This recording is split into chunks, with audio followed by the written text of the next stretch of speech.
आज विधान परिषदेच्या पावसाळी अधिवेशनात सभागृहात प्रश्नोत्तराच्या तासाला अनिल परब विरुद्ध शंभूराज देसाई यांचा तुफान सामना रंगल्याचं पाहायला मिळालं।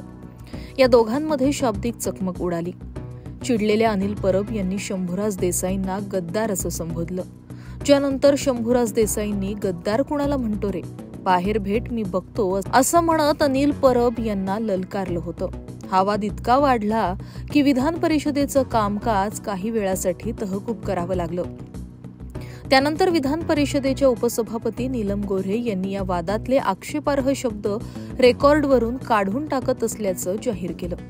ऐकून घ्या, अरे ऐकायला ऐकून घ्या, खाली बसा। आता काय झोपतोय का कानाला? नाहीये, मराठी माणसाचा प्रश्न आहे। ऐका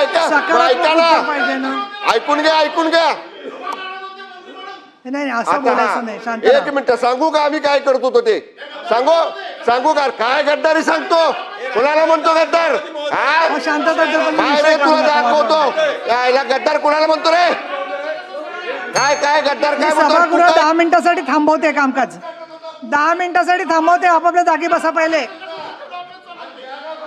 तर मराठी माणसाला मुंबईत रिडेव्हलपमेंट होत असताना नवीन इमारतीमध्ये 40% जागा राखीव मिळायला हव्यात अशी मागणी अनिल परब यांनी करत मराठी माणसाला घर मिळावं म्हणून सरकारचे काही धोरण नसल्याचे तसंच कायदा नसल्याबाबत प्रश्न उपस्थित केला।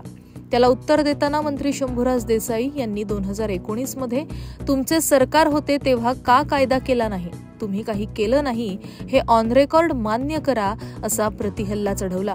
त्यानंतर सभागृहात एकच गोंधळ झाला। Bureau report, Maharashtra news 24।